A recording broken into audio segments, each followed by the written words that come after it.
Periodic properties or periodic tables அப்படின்னு நம்ம பார்த்தோன்னா, the table in which the elements are arranged in the order of their atomic number. அதாவது அதோட increasing atomic number wise ஒரு டேபிளை நம்ம அரேஞ்ச் பண்ணியிருப்போம். அதை தான் நம்ம என்ன சொல்கிறோம் அப்படின்னு சொன்னால் பீரியாடிக் டேபிள் அப்படின்னு சொல்கிறோம். இந்த பீரியாடிக் டேபிள் ஏன் வந்தது அப்படின்னு சொன்னால், எல்லா எலமெண்ட்ஸும் தனித்தனியாக இருந்தால் அதோட ப்ராப்பர்ட்டி என்ன, அது எப்படி ஃபங்க்ஷன் ஆகும் அப்படின்றது தெரியாமல் போகும். ஸோ இதெல்லாம் ஒரு சிஸ்டமாக கொண்டு வரணும் அப்படின்னு சொல்லி அதை கலெக்ட் பண்ணி ஒரு சிஸ்டத்துக்குள்ளே போட்டிருக்காங்க. இதுதான் பீரியாடிக் டேபிள். அப்புறமா இந்த பீரியாடிக் டேபிள் வந்து ஸ்ட்ரைட்டாக எடுத்தோடனே மோஸ்ட்லி வந்து கடகடான 118 எலமெண்ட்ஸையும் அரேஞ்ச் பண்ணிட்டு போல் ஃபர்ஸ்ட்டு வந்து டாபரினியர் ஒரு ட்ரேட் கொண்டு வந்திருக்காரு. இந்த டாபரினியர் ட்ரேடில் 3 கெமிக்கலி சிமிலர் எலமெண்ட்ஸ் இருக்கும்.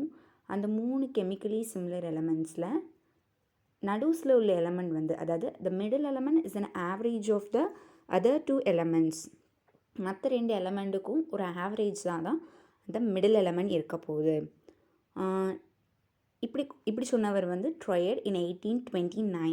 நியூலேண்ட் ஆஃப் ஆக்டிவ்ஸ் வந்து என்ன சொல்லியிருக்காரு அப்படின்னா, 1864 இவரும் இன்க்ரீஸிங் அட்டாமிக் மாஸை வச்சு தான் அரேஞ்ச் பண்ணியிருக்காரு. டாபரினியரும் இன்க்ரீஸிங் அட்டாமிக் மாஸை தான் வந்து வச்சு அரேஞ்ச் பண்ணியிருக்காரு. நியூலேண்ட் ஆஃப் ஆக்டிவ்ஸ் என்ன சொல்கிறாரு அப்படின்னு பார்த்தா, ஒவ்வொரு எலமெண்ட்டும்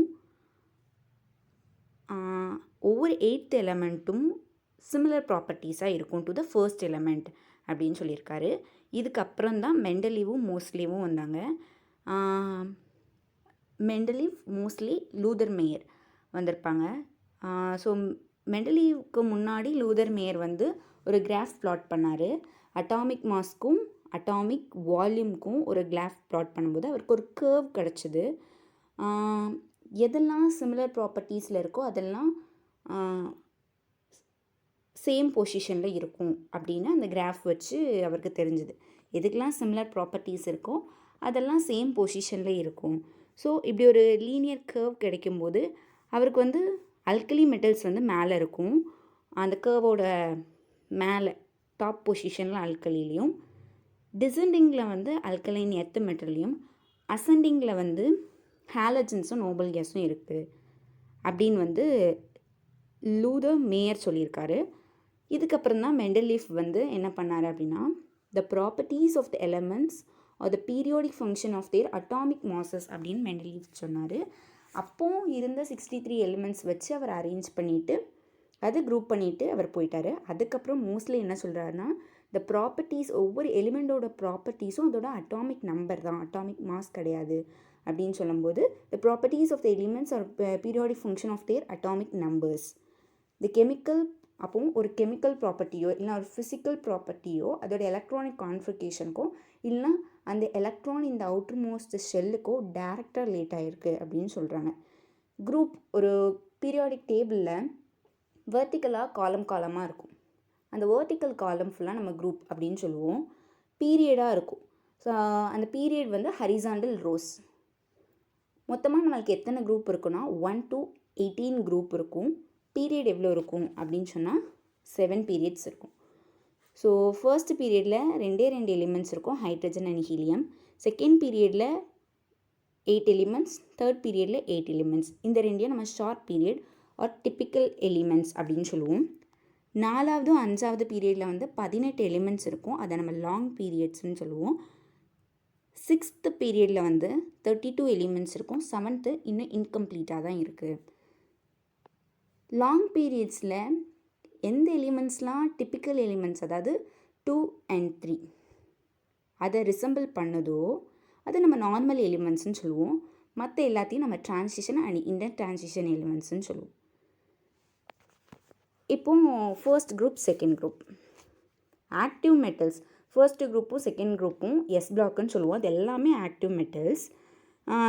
extreme left of the periodic டேபிளில் இருப்பாங்க. 13th to 18th குரூப் வந்து பி பிளாக் எலிமெண்ட்ஸ்னு சொல்லுவோம். ஸோ அதில் வந்து 18th நோபல் கேஸஸ், 13 to 7 எல்லாமே மெட்டல்ஸாக இருக்கலாம், நான் மெட்டல்ஸாக இருக்கலாம், எல்லாம் மெட்டலாய்ட்ஸாக இருக்கலாம். இன்னர் டிரான்சிஷன் எலிமெண்ட்ஸில் பார்க்கும்போது பாட்டம் ஆஃப் த டேபிளில் இருப்பாங்க. 3 to 12 வந்து டி பிளாக் எலிமெண்ட்ஸ் அப்படின்னு சொல்லுவோம்.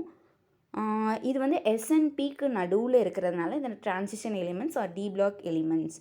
It's like a bridge to SNP block, right. Configuration நம்ம பார்க்கும்போது நார்மலாக கான்ஃபிகரேஷன் எப்படி இருக்குன்னா NS1லேருந்து ஆரம்பிச்சு, அதாவது S ஆர்பிட்டால் ஆரம்பித்து P ஆர்பிட்டாலில் முடித மாதிரி இருக்கும். ஹோல் பீரியாடிக் டேபிளில் பார்க்கும்போது NS1ல் ஆரம்பித்து NP6ல் முடிகிற மாதிரி இருக்கும். பீரியட் அப்படின்னு நம்ம சொல்லும்போது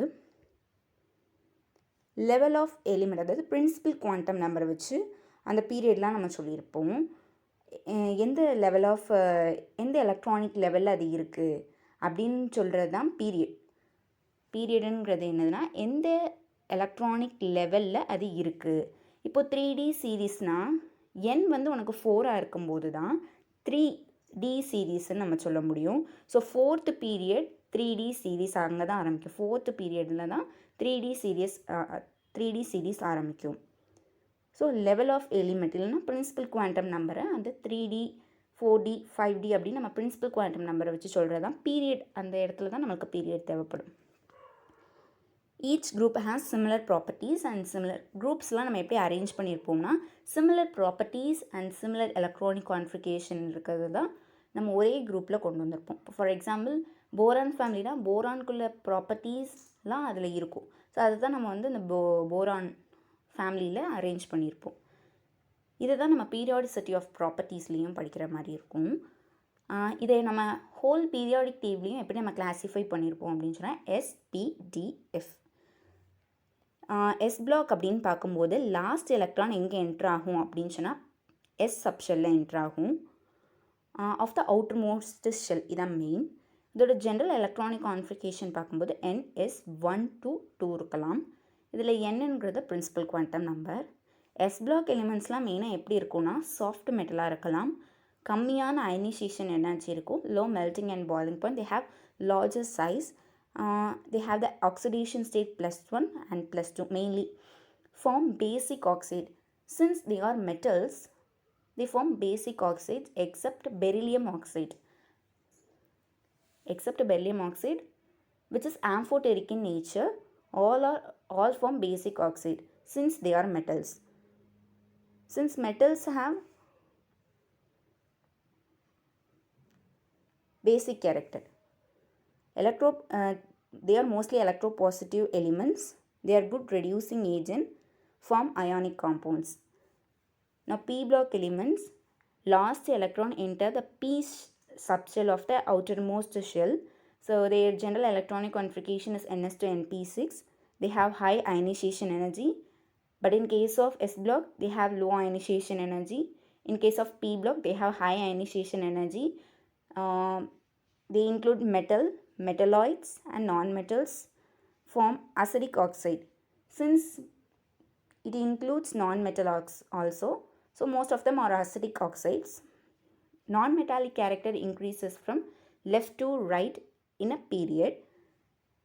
Form ionic as well as covalent bond. In case of S block elements, they mostly form ionic compounds, mostly oxidizing agents. As in case of S block elements, they are good reducing agents. In D block elements, last electron enter the D subshell of the penultimate shell. That means the penultimate shell means the inner to the outermost shell. The shell inner to the outermost shell called penultimate shell.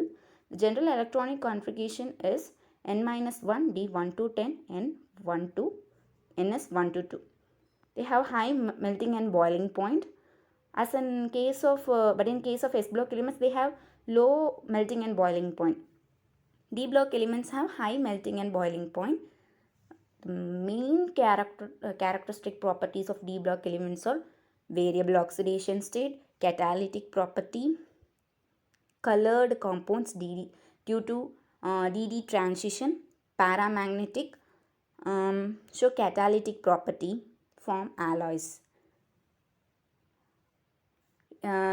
F block elements, last electron enter the F subshell of anti-penultimate shell. Inner to the penultimate shell is called anti-penultimate shell. So their electronic configuration is N- to F1 to 14, N-1 D1 to 10, NS2. They mostly resembles or have similar properties as that of d block elements, good conductor of heat and electricity, have high density. Most of them are radioactive elements. So classification of elements S, P, D, F. The whole periodic table is classified into four, that is S, P, D, and F.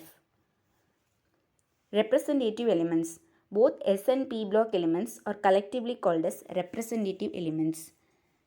The outermost shell, that means the nth shell is partially filled, other inner shells are completely filled here. In case of transition elements, the nth and n minus 1th shell, அதாவது two shells are partially filled, other inner shells are completely filled. Inner transition elements means the nth, n minus 1th and n minus 2th, three outermost shells are partially filled, while the others, that means the inner shells, are completely filled. That's all about the general topics of periodic table.